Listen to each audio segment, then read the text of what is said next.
qui nous emmène jusqu'à 10h avec donc 2 adresses que vous connaissez bien et que vous pouvez utiliser direct@rcf.fr ou direct@radionotre-dame.com pour participer à ce débat. Poser des questions à nos 2 invités, Priscilla de Selve et le père Pierre Vivarès. Priscilla de Selve, rédactrice en chef à l'hebdomadaire La Vie. Bonjour Priscilla. Bonjour. Et le père Pierre Vivarès, curé de Saint-Paul dans les Marais, aumônier de la préfecture de police de Paris. Et bonjour Louis. Bonjour père. Merci à tous les deux d'avoir accepté notre invitation. On va parler de 3 sujets ce matin que je présente tout de suite.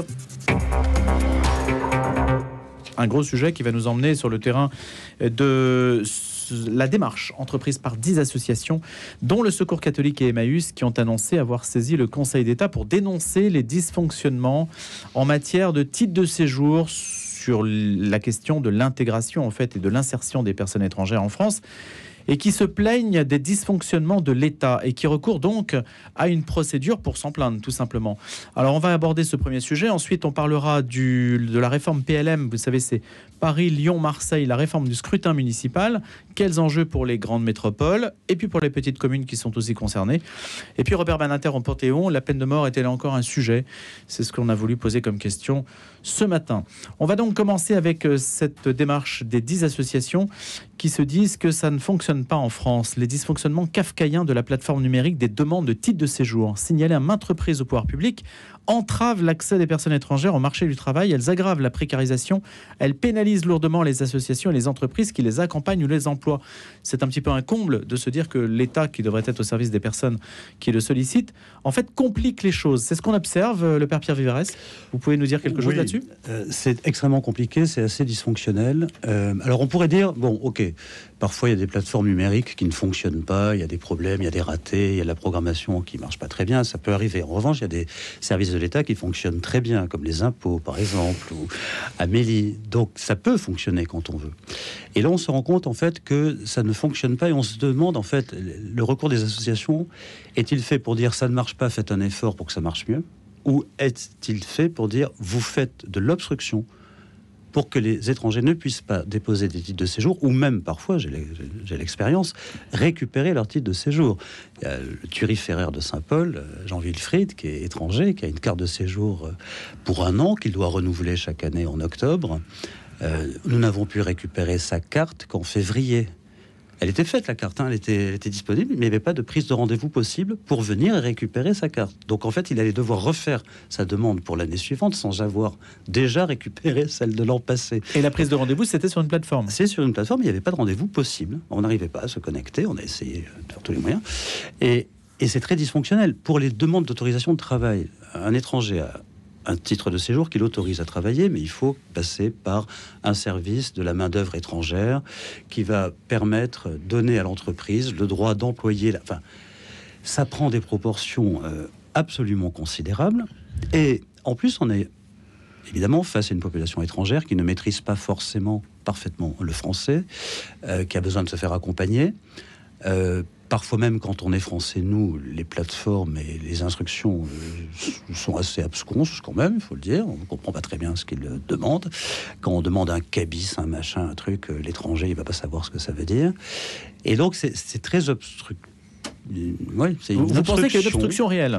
Bon, en tout cas, c'est pas la première fois. C'est pas la première fois que l'État se fait taper sur les doigts par les associations ou par le Conseil d'État, parce que cette plateforme, la NEF, elle date de 2020 et en 2021 déjà, plusieurs associations avaient contesté le déploiement de cette plateforme numérique et le Conseil d'État en 2022 avait imposé au gouvernement de prévoir une solution alternative, c'est-à-dire que si vous n'arriviez pas à aller chercher votre titre de séjour alors que vous l'aviez obtenu, normalement, il y avait quelqu'un qui devait pouvoir vous recevoir en chair et en os. Et en fait, ça n'a jamais été mis en place. Le Conseil d'État a déjà tapé sur les doigts de l'État. Et on peut légitimement se poser la question de savoir s'il y a obstruction ou pas. De notre côté, à Paris, en Île-de-France, c'est la région de France où il y a le plus d'étrangers, le plus de demandes, et les services de la préfecture qui sont remarquables, c'est pas l'aumônier de la préfecture qui va dire le contraire, font leur possible, mais je pense qu'effectivement, il y a un tel afflux de demandes que ça demande des moyens humains considérables, des moyens informatiques, des prises de rendez-vous, tout ça. Donc il y a un mélange à la fois de procédures extrêmement complexes, de manque de moyens, et à la fin, ça s'engorge, et on n'y arrive pas. Il y a aussi un truc là qui est plus général, c'est qu'en France, j'ai l'impression qu'on ne sait pas dire oui, on ne sait pas dire non. C'est-à-dire qu'on ne sait pas dire oui à un étranger, ok, on vous accueille, donc on va assez rapidement vous donner les moyens de travailler, de vous insérer, de vous loger, de scolariser vos enfants, voilà. Et on ne sait pas dire non. C'est-à-dire que quand on dit non, c'est pas suivi d'effet. Voilà.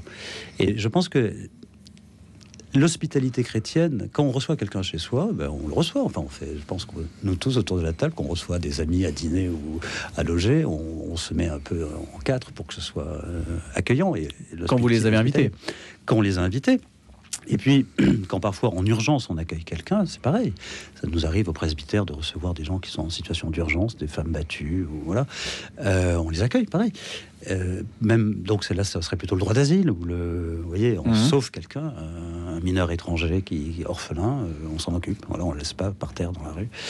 Donc, il faut savoir dire oui, et puis il faut savoir dire non aussi. Et comme on sait dire ni oui ni non, à la fin, on met les gens dans des situations qui sont impossible, humainement. Et je pense que psychologiquement, psychiatriquement, je pense que des gens à qui on n'a jamais dit oui, on n'a jamais dit non, qu'on a laissé dans une errance sociale, professionnelle, locative, il y en a qui doivent péter un câble et qui parfois font des choses graves parce qu'ils deviennent dingues, en fait. Donc il y a ça aussi à relire. Est-ce qu'on ne pousse pas les gens à une forme de folie en ne leur disant pas oui ou non? Il y a quand même beaucoup d'hypocrisie alors là-dedans, hein, Priscilla de Selve. Louis, vous faisiez remarquer, quand on les invite, la réalité, c'est que 83% des titres de séjour sont aujourd'hui délivrés par cette plateforme numérique, par le biais de cette plateforme numérique. Ces gens-là... Donc ça s'appelle l'ANEF. Hein. Oui, qui s'appelle l'ANEF. Donc ANEF en un seul mot, ANEF. Hein, oui, c'est l'administration numérique pour les étrangers en France. Ça n'a rien à voir avec l'Église. Oui, c'est pas... Non, c'est pas... Oui, on est d'accord, l'ANEF. Oui, mais peut-être qu'il faudrait changer et que ce serait plus efficace si c'était dans une nef. Peut-être. Mais la réalité, c'est ça, c'est celle-là. C'est-à-dire que ces gens-là, on a besoin de leur force de travail. C'est une réalité. Si les assos s'élèvent aujourd'hui contre cet engorgement, c'est parce qu'elles sont aussi alertées par des entreprises, des entrepreneurs qui disent « Mais moi, mon ouvrier qui travaille depuis un certain nombre d'années chez moi, il n'arrive pas à renouveler son titre de séjour. » Non pas parce qu'il n'a pas coché toutes les cases, il les a cochées, mais c'est parce qu'il n'arrive pas à prendre rendez-vous, à aller chercher son titre de séjour qu'il a obtenu. Enfin, en fait, c'est le côté ubuesque, mais vraiment ubuesque. Moi, je trouve que votre analyse, Père, est très juste. On ne sait pas dire oui, on ne sait pas dire non. Quand on dit oui, un oui, c'est un oui franc, plein et massif. C'est-à-dire que on fait tout. Ces gens-là, on en a besoin. Notre réseau, notre tissu économique, on a besoin. On a besoin d'eux. Hein. Mais on n'a pas besoin de tout le monde aussi, Priscilla. Non, mais dans ces cas-là, je rejoins encore le Père Viévarès. Dans ces cas-là, on leur dit non. Mais est-ce que c'est à l'administration de choisir? Est-ce qu'elle a des directives en la matière qui sont claires? À qui, si ce n'est pas à l'État de choisir, à qui est... Je ne sais pas, même. Alors, de qui fait, choisit sur la foi de quoi? Les lois pour l'accueil des étrangers sont extrêmement complexes, avec des recours qui n'en finissent pas, avec des délais qui s'allongent. Donc là aussi, on fait des strates de papiers, de procédures, de recours. La Commission nationale du droit d'asile qui dit oui, alors après la personne se prend une OQTF, mais l'OQTF, c'est l'ordre de quitter le territoire français par ses propres moyens. Quand vous venez de Nangarhar en Afghanistan, retourner à Nangarhar par ses propres moyens, ce n'est pas possible. Et donc après, l'OQTF tombe au bout d'un an. Et donc au bout d'un an, rebelote, on recommence. Enfin, voilà, je pense qu'il y a un problème juridique. Il faudrait une nouvelle loi sur l'immigration. Mais chaque gouvernement en faudrait une. Donc on n'en sortira jamais. Mais je pense qu'il faut une refonte un peu plus cohérente et surtout respectueuse de la dignité de ces personnes humaines. Et pas teintée d'idéologie. Le problème de l'immigration aujourd'hui, c'est que chaque parti s'en empare pour essayer d'avancer ses pions. C'est un argument électoral. Et ça, ces gens-là méritent notre respect. Quels qu'ils soient, quels soient les motifs qui les ont poussés à venir en France, c'est pas des pions. C'est l'irréductible dignité de chaque personne humaine, et quelle que soit leur histoire, leur chemin, etc. Aujourd'hui, il faut les traiter dignement, comme des adultes. Et le problème, c'est qu'on se sert d'eux politiquement. C'est un peu comme l'évangile sur la femme adultère. On traîne une femme adultère devant Jésus, on se sert d'elle pour mettre Jésus à l'épreuve. On s'en moque de cette femme-là, on la balance devant Jésus en disant voilà un cas politique. Et on fait pareil avec les immigrés. Voilà un cas politique. Les OQTF, les machins, les trucs. Honnêtement, sur 100 demandes de renouvellement de titre de séjour, 98 sont de la part de gens qui travaillent, qui payent leurs impôts. Qui sont insérés dans la société. Parce que quand on voit leur feuille de paye, il y a le tiers qui part pour la Sécu, donc ils sont déjà insérés et ils participent à la richesse du pays. Donc voilà, je pense qu'il faut dépolitiser tout ça. Le problème, c'est qu'on est déjà dans les municipales, on est déjà dans les présidentielles, on est déjà dans des hypothétiques législatives. À la tête de parti, et donc, même en fait, au sein de c'est le problème de parti. C'est le problème de notre système, c'est que comme on est toujours dans un fait politique, tous les sujets sont accaparés politiquement. Il faudrait essayer de dépassionner le sujet. En tout cas, je ne sais pas si cette initiative va dépassionner le sujet, parce que si on en parle, c'est aussi pour le mettre sur la place publique, avec un recours déposé le 27 mars devant la plus haute juridiction administrative pour carence fautive. Ces associations, donc, je le rappelle, dont le Secours catholique, espèrent enjoindre l'État à rendre effectif l'accès à ce droit, donc le droit en fait de pouvoir travailler. Alors la situation est telle, dit l'un des interlocuteurs, qu'aujourd'hui ce sont les employeurs qui nous appellent à l'aide pour renouveler les titres de séjour de leurs employés, alors qu'ils ont eu du mal déjà à recruter. Donc c'est un petit peu le comble quand même que ce soit les entreprises qui soient obligées finalement de solliciter l'État et de pousser l'État à l'action en la matière. Et c'est onéreux. J'ai fait un dossier là, c'est 240 € à payer pour demander l'autorisation de faire travailler. Ah bah oui. On est en France, Louis. Vous connaissez un truc où on ne paye pas un moment et un autre. Et c'est 240 € quand même pour faire la démarche pour un employeur de recruter. Démarche qui n'aboutit pas donc déjà. Qui aboutit mais qui n'est pas renouvelée. Qui n'est pas complète. Alors le garçon continue à travailler dans son restaurant. Il est commis de cuisine, typiquement le genre de profession où on ne trouve personne. Donc il continue à travailler, on a fait les demandes, on attend les papiers, on n'a pas de avec cette épée de Damoclès, que si jamais il est contrôlé un jour, il n'a pas ses papiers. Alors si, parce qu'il y a des récépissés qui sont délivrés. Donc on vit avec des récépissés. On vit avec des récépissés. Je connais un garçon, il en est à son 8e récépissé depuis 3 ans. Et donc il n'a pas de papier définitif, il enchaîne les récépissés. Il ne peut pas travailler. Mais il a un employeur qui est... Non, il ne peut pas travailler. Oui, mais il y a des employeurs qui sont très ouverts à ce genre de problématiques, mais il y en a d'autres qui, quand ils voient arriver un récépissé, disent ça ne rentre pas dans les normes. Il y a notamment des administrations territoriales qui disent vous cachez... Non, un récépissé, ça ne suffit pas, j'ai besoin du document. Donc il y a des exemples qui sont cités dans des articles de presse, de femmes notamment, qui étaient employées territoriales et qui se sont retrouvées du jour au lendemain sans travail. Et puis il y a des clés comme le passeport, par exemple.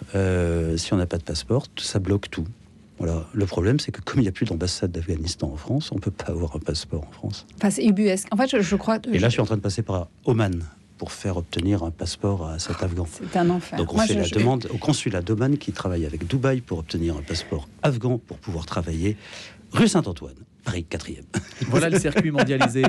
Et juste, Père Vivares, pourquoi est-ce vous qui vous en occupez en fait? Parce qu'il n'y a personne d'autre? Parce que je suis prêtre catholique et que je m'occupe de mon prochain. Mais il y a plein de... Ça fait partie de la fiche de poste. Quand c'est le prêtre catholique qui entreprend la démarche auprès des administrations, vous êtes considéré comme c'est un plus en fait, ou un moins, comme Père Monsieur Vivares.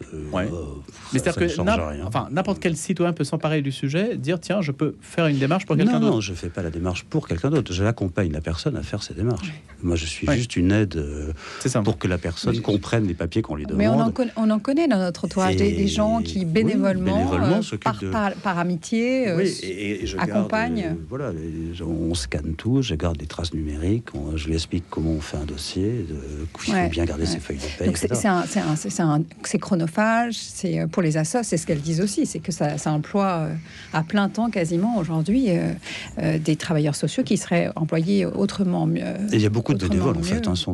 Dans les associations, beaucoup de bénévoles qui font ça c'est comme, vous voyez, par exemple, on demande aux étrangers de savoir parler français. Voilà, de maîtriser le français pour pouvoir vivre une intégration réussie et obtenir des papiers. L'État ne prévoit pas de donner des cours de français aux étrangers. Et ce sont que des bénévoles. À la paroisse, j'ai un groupe de bénévoles qui donnent des cours de français pour étrangers. Et donc l'État demande qu'on parle français, mais ne donne pas les moyens à ces étrangers d'apprendre le français. Et tout ça repose sur le tissu associatif pour apprendre à ces étrangers à parler français. C'est différent dans d'autres pays? Je ne sais pas, mais en tout cas, en Israël, non. En Israël, c'est l'État qui organise les ulpan pour apprendre l'hébreu. Dans les autres pays, je ne sais pas. Mais je trouverais assez cohérent qu'on proposât à des étrangers des cours de français, puisqu'on leur demande de savoir parler français. Voilà. Ou alors on leur dit non, vous ne pouvez pas rester, auquel cas on ne vous donne pas des cours de français, mais vous ne restez pas sur le territoire national. C'est pareil là aussi. Débrouillez-vous. Il faut donner les moyens qu'on exige. Vous voyez, mais c'est toujours pareil, c'est le oui ou le non. Et donc si je suis dans le oui, faut que je donne les moyens du oui. Si je suis dans le non, la même chose. Il faut avoir les moyens du non et pas laisser les gens, comme vous l'avez dit, dans l'errance. Donc problème massif de demande et de renouvellement de titres de séjour. Entre 2020 et 2024, l'institution, c'est-à-dire que la plateforme, a enregistré une augmentation de 400% du nombre de réclamations liées au sujet que nous abordons aujourd'hui. Au-delà même de la question des étrangers, c'est aussi la question de la fracture numérique qui touche aussi quand même très juste, des générations de Français. Enfin, en particulier des personnes âgées, peut-être. Il faut louer l'effort de l'État de faire vers plus le déploiement des plateformes numériques. En général, sont là pour nous simplifier la vie. Et c'est vrai, le père Vivares faisait remarquer que certains services numériques fonctionnent très bien, notamment les impôts. Mais franchement, ça nous simplifie la vie. Rappelons-nous quand même pour les impôts, là, quand on remplissait à la main nos feuilles d'impôts, c'était il n'y a pas si longtemps que ça. Aujourd'hui, c'est pré-rempli. C'est pré-rempli. Il suffit de... Honnêtement, il y a quand même beaucoup de choses qui fonctionnent et qui fonctionnent très bien.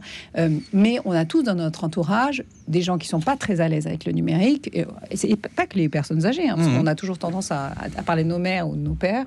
Mais ça va... Voilà, il y a des gens qui n'ont pas accès à un ordinateur ou à Internet, qui ne sont pas à l'aise avec ça. Et c'est vrai que la première fois que vous vous aventurez dans la jungle administrative française, ça peut être assez complexe. Après, il y a ces endroits, ces France Service Public, là, France Service, France Connect. Voilà, qui sont des entités physiques où on peut aller se faire aider et se faire accompagner. Mais encore, elles ne sont pas suffisamment déployées sur le territoire. Les gens qu'on y emploie ne sont pas suffisamment formés. Enfin bon.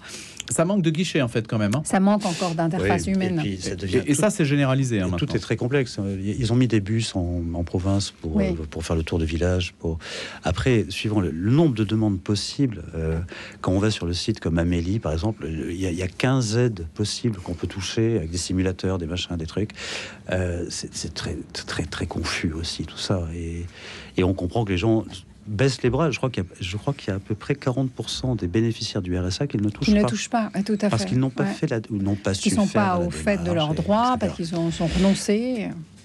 Et donc là, il y a du gaspillage, pas forcément d'argent, mais d'efficacité de l'État. Je pense que l'État y travaille. On est quand même... C'est assez récent, tout ça. Il y a 20 ans, 25 ans, on n'avait pas basculé dans le numérique.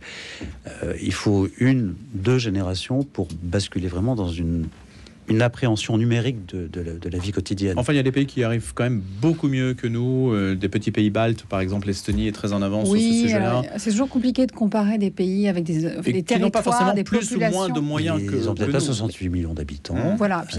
C'est vrai qu'à la sortie de l'ère post-soviétique, ils ont fait un effort énorme là-dessus. Allez, Priscilla de Selve et le père Pierre Vivares qui nous accompagnent ce matin dans le débat du jour. On va se quitter quelques instants pour les infos à 9h30 avec Cécile Mérieux. On se retrouve autour de la loi ou du projet de loi PLM, la réforme du mode de scrutin. En quête de sens, Marie-Ange de Montesquieu. À l'heure où nous entendons de plus en plus parler de relations toxiques au travail, comment déceler un management toxique? Réponse ce jeudi à 17h dans En quête de sens. Chaque jeudi, Paris Notre-Dame vous informe sur l'essentiel de la vie de l'Église catholique à Paris et vous propose des pistes de réflexion et d'engagement. Cette semaine, Paris Notre-Dame dévoile en avant-première la Paramantique de Pâques, réalisée par les élèves du lycée Albert Demain et de l'atelier Ecamode. Abonnez-vous au journal du diocèse de Paris en appelant le 01 78 91 92 04 ou en allant sur le site internet paris.catholique.fr. Aujourd'hui, Sylviane a le sentiment du devoir accompli. À 78 ans, elle vient de donner un coup de pouce financier à ses petits-enfants. Mais surtout, Sylviane a fait une donation à la Fondation Foch. Elle aide ainsi 300 médecins et chercheurs de l'hôpital Foch à combattre la maladie et soutient une médecine d'excellence au service de tous. Legs, donation, assurance vie, comme Sylviane, soutenez l'hôpital Foch. Appelez le 01 46 25 27 74 ou connectez-vous sur fondation-foch.com.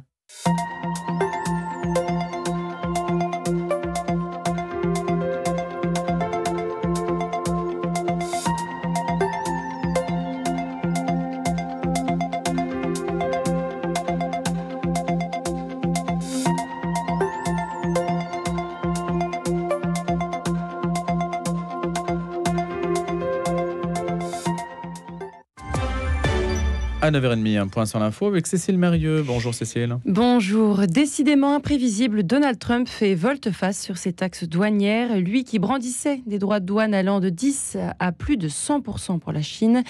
Il a fait marche arrière hier après-midi, au premier jour de leur entrée en vigueur.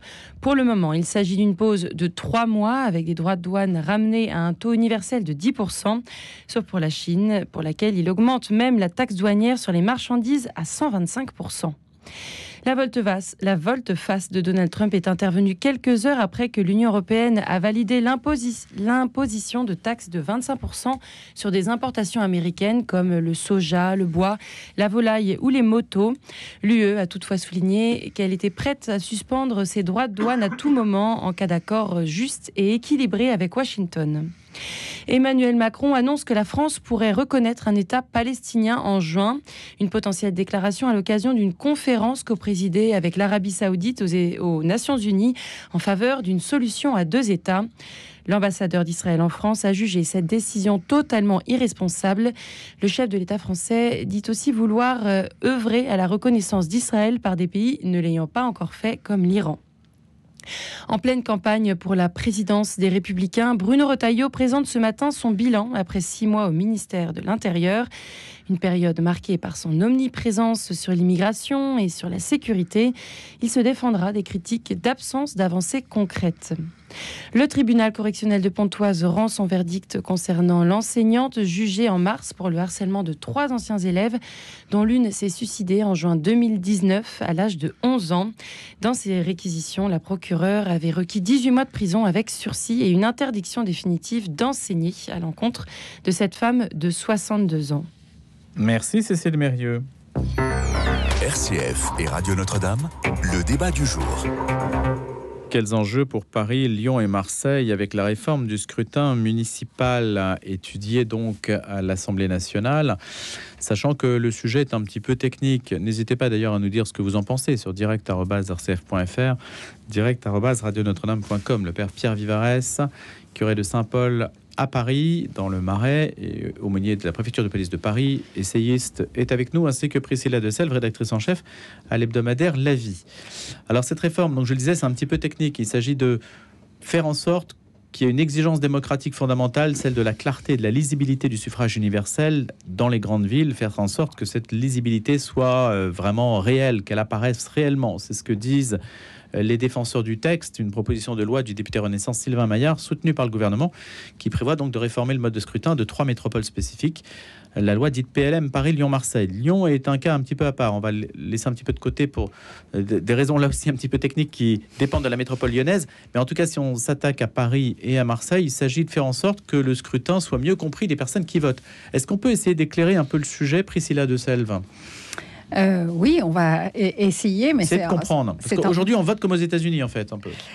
Aujourd'hui, alors pour les 35 000 communes que constitue la France, on a tous voté aux dernières municipales. On vote pour un scrutin de liste, et c'est les gens qui sont élus sur cette liste qui après élisent dans un deuxième temps le maire de la commune. Clair. Ça, c'est pour nous tous.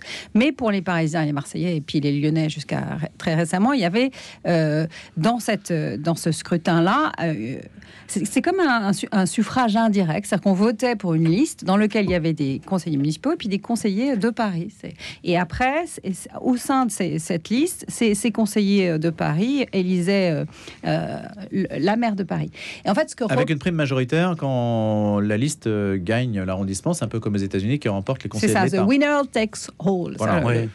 Le gagnant. En fait, Anne Hidalgo a été élue comme Donald Trump, en fait. Oui, avec des grands électeurs. Moins de voix, mais que. Et moins de voix que. En fait, voilà, ça c'est le reproche des adversaires du texte, qui sont en général. Voilà, c'était le Parti socialiste, les écolos, notamment les communistes, c'était contre le texte. C'est ça aussi qui est assez drôle, c'est voir la ligne de fracture pour ce texte. C'est-à-dire que les LFI, le RN et Renaissance étaient pour, et les autres étaient contre. Et typiquement, ils disent, ben voilà, Anne Hidalgo, aux dernières municipales, elle est arrivée en 2e position dans le 15e en nombre de voix. Elle a été moins bien élue à la mairie de Paris. C'était un UMP à l'époque qui était arrivé en première position dans le 15e arrondissement de Paris. Donc Donc c'est pas juste. Ça c'est les détracteurs du texte, c'est ceux qui sont pour le texte, pardon. Et les détracteurs, eux, disent mais oui, mais là maintenant on va voter en 2 temps. Enfin, il y a 2 scrutins, plus exactement. Dans le même temps, il y a un scrutin pour la liste municipale, on vote pour son maire d'arrondissement. Donc, qui concerne uniquement l'arrondissement ? Oui, tout à fait. Et après, on va voter pour des conseillers de Paris. C'est-à-dire que, évidemment, là...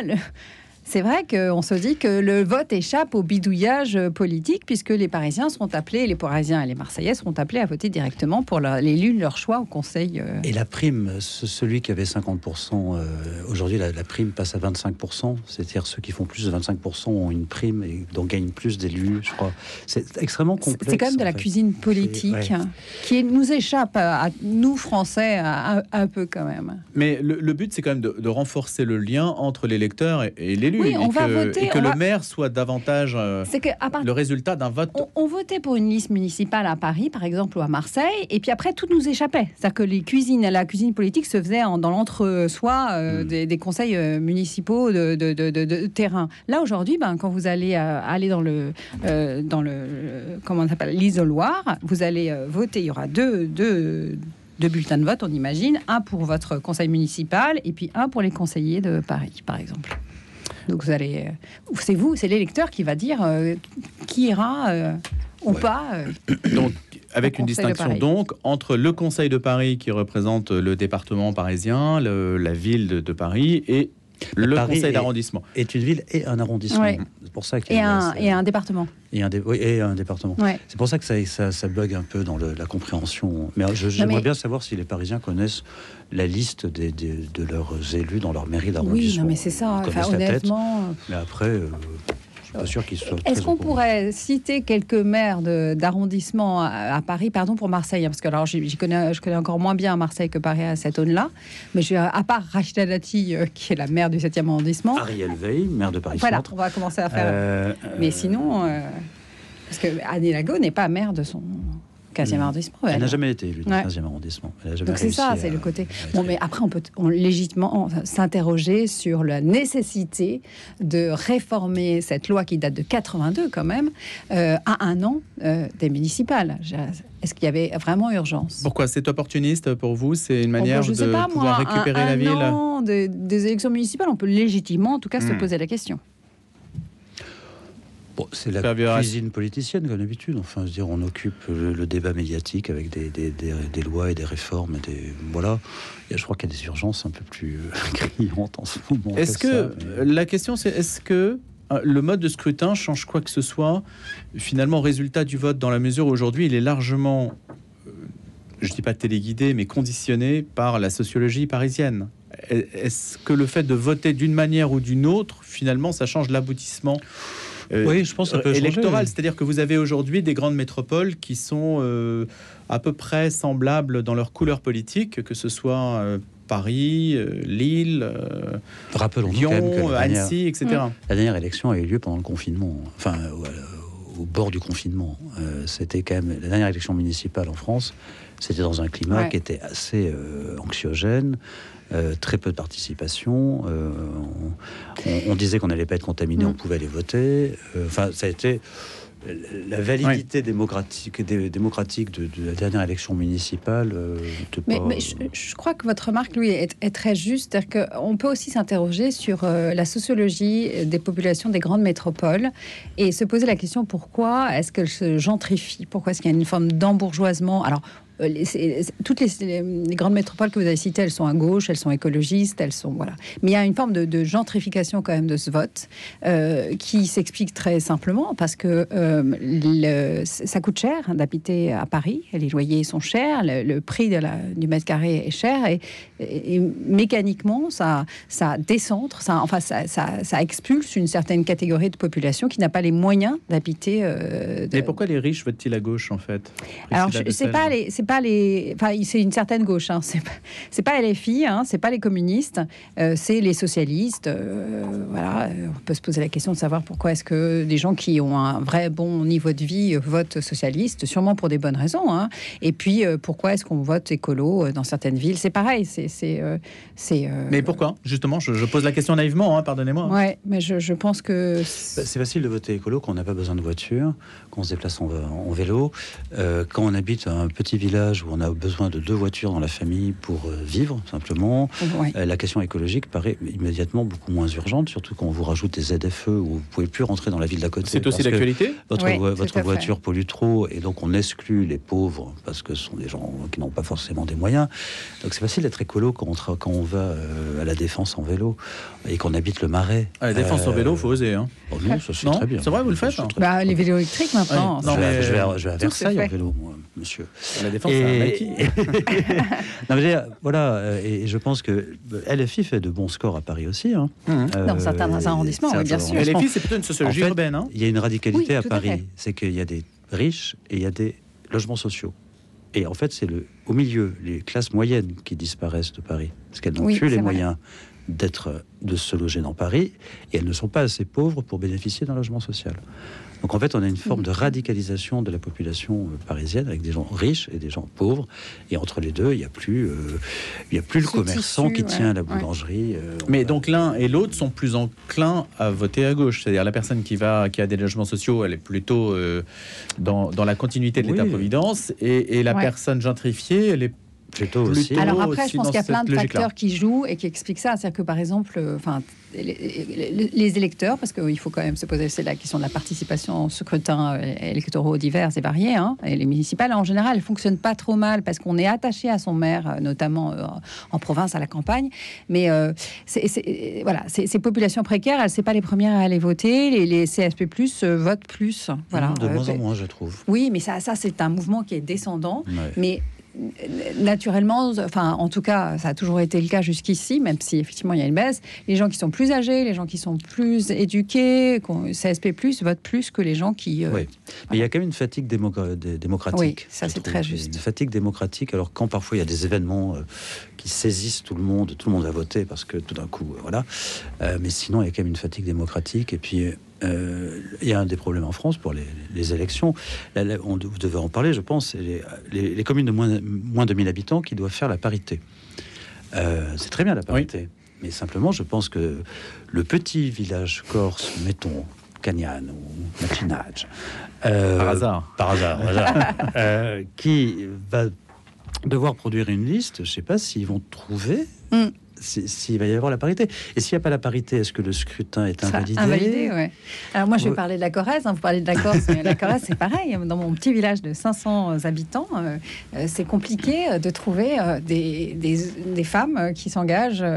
Vous avez été sollicité, Non, parce que je ne vote plus en Corrèze. J'ai modifié mon vote, mais jusqu'à mes 20-25 ans, je votais dans mon petit village de Corrèze. Mais pourtant, votre voix aurait plus de poids dans un village de 500 habitants qu'à l'endroit où vous habitez aujourd'hui. Après, il y a une forme de logique. Quand vous vivez, vous travaillez dans un territoire urbain, vous n'allez pas, même par attache familiale, personnelle, dans un autre. Après, tout se discute. Hein. Moi, Oui, c'est cohérent de voter là où on vit. Moi, je votais notamment parce que ma maman, qui vivait là-bas, avait été embarquée sur la liste municipale et était conseillère municipale. Mais on trouve pas d'hommes non plus. Il y a plein de villes qui ne trouvent pas de candidats. Et on ne trouve pas de maire, parce que ça devient très compliqué.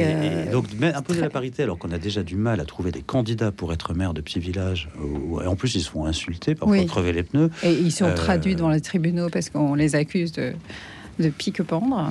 C'est une fatigue démocratique. L'engagement. Est-ce qu'il faudrait être un petit peu plus imaginatif au-delà du scrutin PLM, en recourant, par exemple, je ne sais pas si ça se fait, même des référendums locaux, des initiatives où on pourrait, même à Paris, par exemple, Anne Hidalgo avait tenté la chose avec la fameuse interdiction des SUV. Oui, vous avez vu le taux de participation, vous vous en rappelez? Oui, mais peut-être que ça devrait être pour retisser ce lien entre la population et les élus, peut-être qu'il faudrait davantage de ce type d'initiative. C'est très nordique, ça, comme état d'esprit. Je me demande. Les votations. Alors, nordique et de l'Est, on va dire. Mais je ne sais pas si c'est... Je sais pas.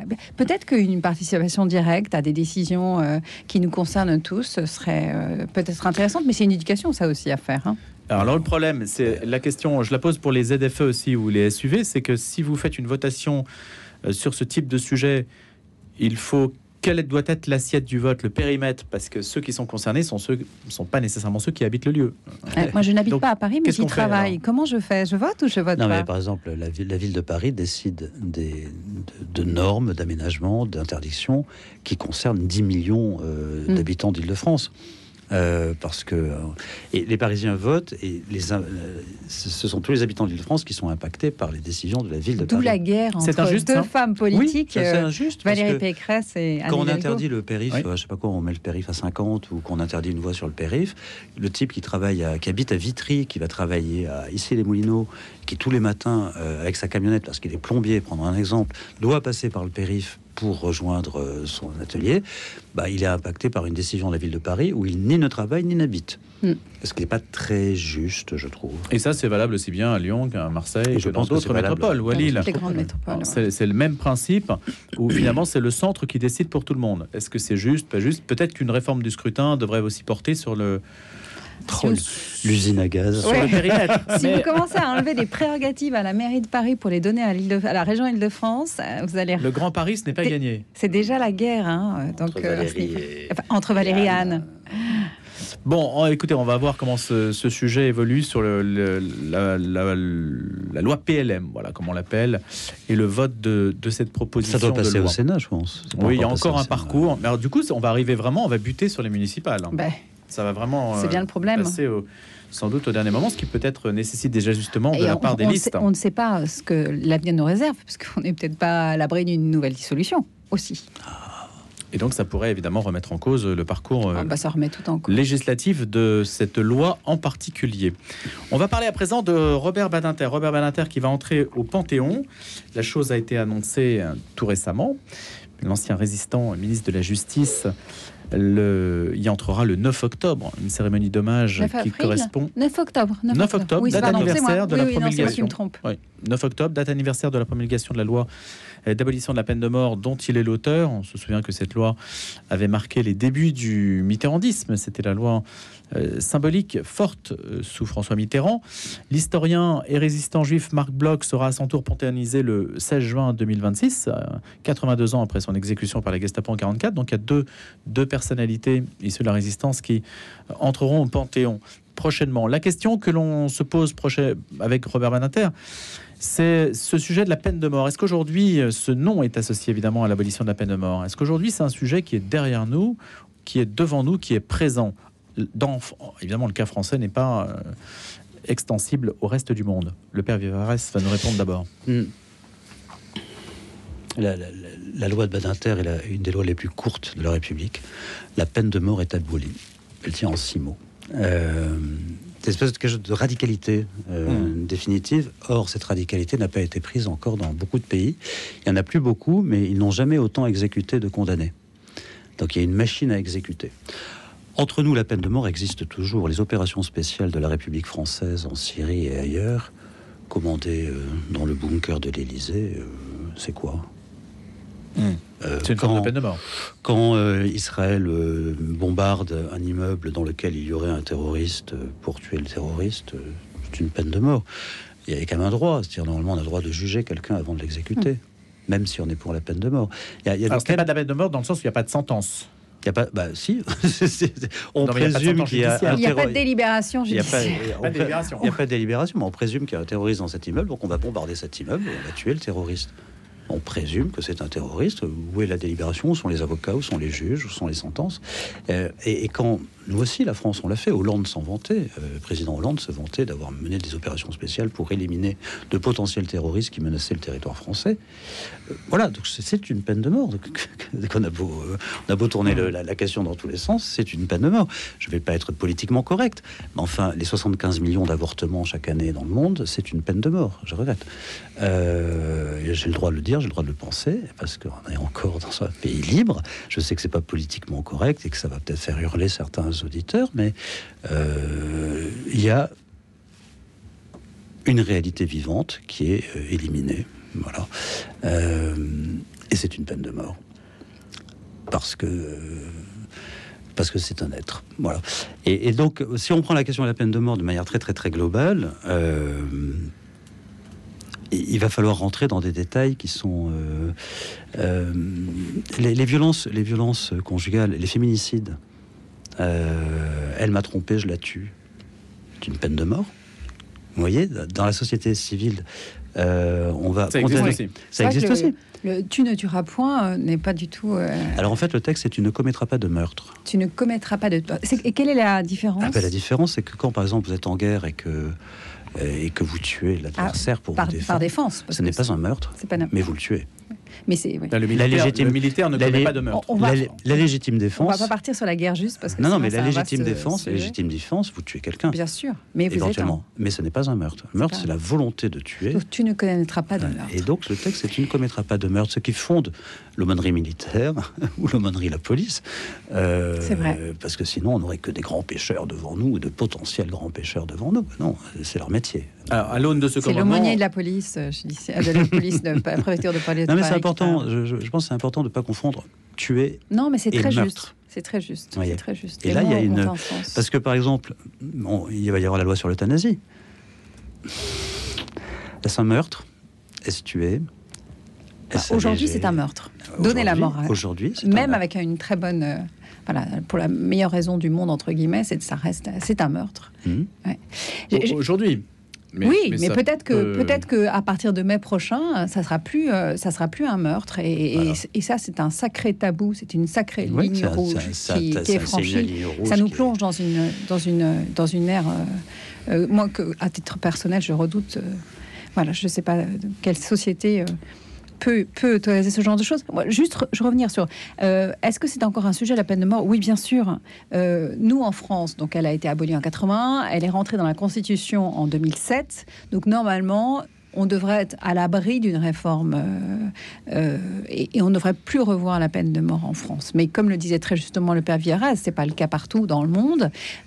Amnesty International, dans son rapport récent, déplorait le fait qu'il n'y avait jamais eu autant d'exécutions depuis 2015, même si, comme le père le remarquait, c'est aussi dans un tout petit nombre de pays, une quinzaine de pays en tout et pour tout.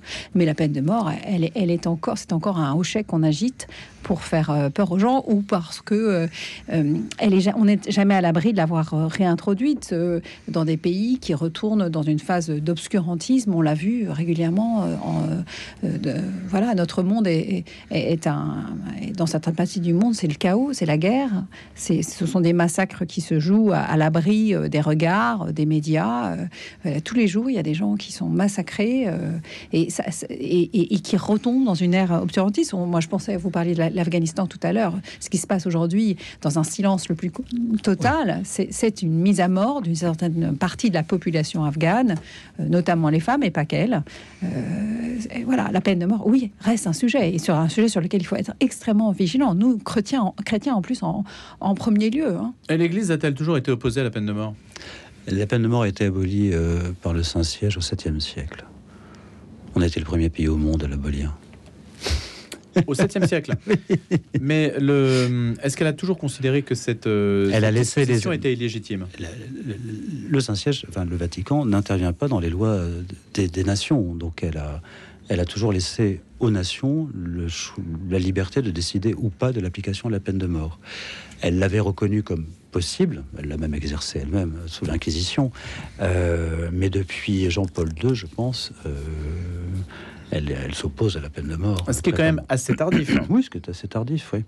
Et quels étaient les arguments pour justifier la peine de mort? La remise entre les mains de Dieu du jugement dernier. En fait, oui, parce que quand Dieu reconnaîtra les siens. Exactement, parce qu'on considère que, pour défendre la société, protéger la société ou punir, la question de la réinsertion n'était pas très très présente dans ces époques lointaines. Mais soit pour protéger, soit pour punir, il fallait que la personne soit tuée. Et on remettait à Dieu le jugement de cette personne qui était tuée. Est-ce qu'il y avait l'idée que certains crimes ne pouvaient valoir qu'une peine suprême? On était peut-être encore un peu dans la loi du talion, œil pour œil, dent pour dent, qui était déjà une loi de protection. Ça évitait la vendetta. Donc on ne demande pas plus qu'un œil pour un œil, on ne demande pas plus qu'une dent pour une dent, pour calmer les vendettas possibles. On était peut-être, tu as tué, tu seras tué. Mais sous l'Ancien Régime, en 1775, je lisais ça récemment, il y a 2 jeunes gens qui sont pendus pour avoir volé du pain. Donc là, il y a une disproportion colossale entre le méfait commis et la peine qu'ils encourent, ce qui a aussi provoqué la Révolution, parce que les juges appliquaient parfois très lourdement des peines qui étaient disproportionnées par rapport aux délits commis. Ce qui est étonnant, c'est que la République n'ait pas aboli plus tôt la peine de mort, puisqu'elle en a fait un usage assez abondant. Oui, mais attention, il faut rappeler que quand Badinter propose sa loi, la majorité des Français sont contre l'abolition de la peine de mort. Aujourd'hui, ça serait intéressant d'avoir un sondage sur le sujet. Je ne suis pas sûr que c'est beaucoup changé. Je pense que oui, je pense qu'aujourd'hui les Français sont contre la peine de mort. Mais à l'époque, c'était à contre-courant d'une société qui était favorable. Surtout qu'il y avait eu des crimes épouvantables. Il y a eu des meurtres d'enfants quelques années avant, en 78, le pullover rouge, je crois, une histoire comme ça, où il y avait un crime abominable d'enfants, et là toute la société réclamait que cette personne soit coupée en 2. Parce qu'en fait, c'était ça la peine de mort. Non, ce que je veux dire, c'est qu'en fait, face à des crimes aussi épouvantables que le meurtre, notamment le meurtre d'un enfant, notre première réaction, c'est mais à mort, quoi. On est très... Enfin, en tout cas, la colère est très humaine. Mais l'État est là pour réguler justement cette colère. C'est là où l'État est intéressant. C'est un cadre qui empêche cette vengeance individuelle, cette pulsion de colère, est là pour réguler et pour cadrer ce qui est possible et ce qui ne l'est pas. Mais si on met de côté la vengeance, seulement la vengeance, parce qu'on n'est pas forcément animé par de la vengeance, on peut juste réclamer la justice. C'est-à-dire que est-ce que la peine de mort, alors c'est un sujet de fond, il nous reste 2 minutes, mais est-ce que la peine de mort est forcément injuste? C'est ça. Mis à part la vengeance, hein. Mis à part la vengeance. La vengeance est toujours mauvaise en soi. Dans une pensée chrétienne, on ne confond pas le pécheur avec le péché. Ouais. Parce que l'enfer est une forme de peine de mort aussi, métaphysique. Hein. J'y suis jamais allé encore. Donc je vous raconterai plus tard. Mais pour nous chrétiens, on ne confond pas le pécheur avec le péché. On ne dit pas à quelqu'un tu es un voleur. On lui dit tu as commis un vol. Oui. Et la justice juge des actes, pas des personnes. Je ne suis pas ma faute. Et tuer, c'est confondre la faute et la personne. En gros, c'est ça. Et puis c'est se dire que cette personne n'est pas capable de rédemption. Or, l'exemple même nous a montré des condamnés à mort qui se sont même convertis en prison. Voilà, nous chrétiens, nous avons la naïveté de penser que la rédemption est possible, quelle que soit la personne. Et tuer la personne ne rendra pas la vie à l'enfant. Et en plus, c'est une peine il y a ça aussi, frustrante. La vengeance. Les gens qui sont dans un ressentiment se tuent eux-mêmes aussi, parce que tant qu'ils n'arrivent pas au pardon, ils ne sont pas en paix. Et il y a ça à réfléchir. Du côté des victimes, quel est leur chemin de salut à ces personnes qui ont perdu un enfant, parfois dans des conditions épouvantables, et je les comprends très bien, mais quel va être leur chemin de paix? Est-ce que ça va être par la vengeance? Est-ce que ça va être surenchère ou est-ce que ça va être dans ce moment où on réenvisage les choses avec un autre regard? Et comme chrétiens, on est là pour décaler le regard et leur proposer un autre chemin de vie, de paix, de résilience, de pardon éventuellement. Eh bien, en tout cas, le 9 octobre, donc, Robert Badinter sera panthéonisé. Il y aura une cérémonie d'hommage qui donnera aussi l'occasion de reparler de toutes ces questions, peut-être sous l'angle aussi que vous avez abordé, sous les angles sous lesquels vous avez abordé la question. On voit qu'elle est plus large que celle où on pourrait restreindre cette question de la peine de mort et qu'il faut voir les choses de la manière la plus large possible. Merci beaucoup au père Pierre Vivarès et à Priscilla de Selve. Merci d'avoir été avec nous pour ce débat du jour tous les matins entre 9h et 10h.